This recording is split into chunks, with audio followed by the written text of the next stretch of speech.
ভারতের টি-20 দলের ক্যাপ্টেন দিনকে দিন ভারতীয় দলের জন্য বোঝা হয়ে উঠছে।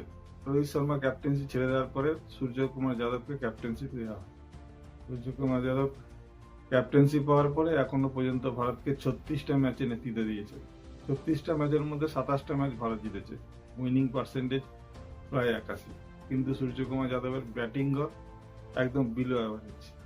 এই 36টা ম্যাচে সূর্যকুমার যাদব মাত্র 714 রান করেছেন, ব্যাটিং গড় মাত্র 25। এই সূর্যকুমার যাদবের নেতৃত্বে ভারত এশিয়া কাপ জিতেছে, অস্ট্রেলিয়ায় গিয়ে টি-20 সিরিজও জিতেছে। কিন্তু এইভাবে যদি সূর্যকুমার যাদবের ফর্ম চলতে থাকে, তার ক্যাপ্টেন্সি নিয়ে কিন্তু প্রশ্নচিহ্ন উঠে যাবে। এখনো পর্যন্ত গৌতম গম্ভীর সূর্যকুমার যাদবকে সাপোর্ট করে যাচ্ছেন।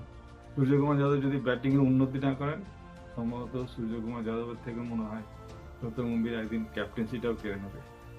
কারণ গৌতম গম্ভীরের প্রিয় পাত্র শুভমান গিলকে তিনি 3টে ফরম্যাটের জন্য ক্যাপ্টেন্সি দিতে চান, কিন্তু শুভমান গিলের পারফরমেন্সে কিন্তু খুব একটা সন্তোষজনক নয়।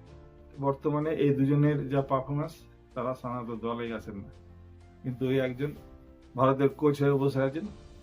এই গৌতম গম্ভীরের জন্য কিন্তু এই দুজন এখনো ভারতীয় দলে খেলে চলেছেন। অদূর ভবিষ্যতে দল থেকেই ছাঁটাই হয়ে যেতে পারেন যদি এদের ফর্ম এইরকমই থাকে। ভিডিওটা এই পর্যন্ত, যদি ভালো লাগে অবশ্যই একটা লাইক করে দেবেন।